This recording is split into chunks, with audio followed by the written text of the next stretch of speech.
ভারতের অন্ধ্রপ্রদেশের মুখ্যমন্ত্রী জগন রেড্ডির ছবি দেওয়া পোস্টার ছিঁড়ে ফেলার অভিযোগ উঠেছে রাস্তার কুকুরের বিরুদ্ধে।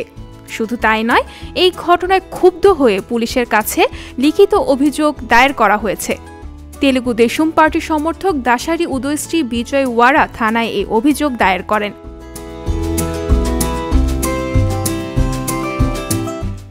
সামাজিক যোগাযোগ মাধ্যমে মুখ্যমন্ত্রীর ছবি দেওয়া পোস্টার ছিঁড়ে ফেলার একটি ভিডিও ভাইরাল হয়েছে।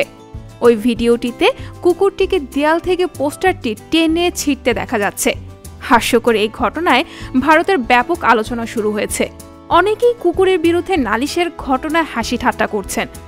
ভারতের গণমাধ্যমগুলো অভিযোগ দায়েরের বিষয়টিকে ব্যঙ্গাত্মক বলে মনে করছে।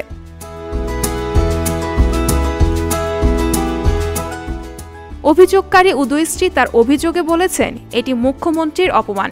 যারা কুকুরটিকে এই কাজে উস্কানি দিয়েছে এবং যারা এখন ভাইরাল ভিডিও ক্লিপটি প্রচার করেছে, তাদের সবার বিরুদ্ধে ব্যবস্থা নেওয়া উচিত।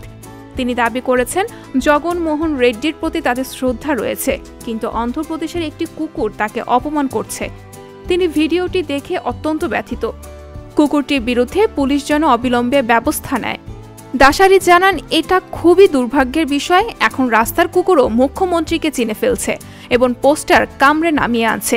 তাই মুখ্যমন্ত্রীর ছবি সম্বলিত পোস্টার ছেঁড়ার দায়ে কুকুরটিকে গ্রেফতার করা হোক।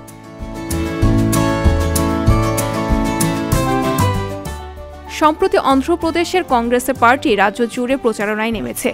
এই প্রচারণার পোস্টারই লাগানো হয়েছে গোটা রাজ্যে, আর সেই পোস্টার ছিঁড়েই এখন খবরের শিরোনামে রাস্তার কুকুরটি।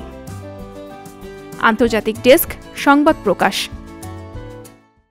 সংবাদ, ফিচার ও অনুষ্ঠানের জন্য ভিজিট করুন সংবাদ প্রকাশের ওয়েবসাইট এবং যুক্ত থাকুন ফেসবুক পেজ ও ইউটিউব চ্যানেলের সঙ্গে।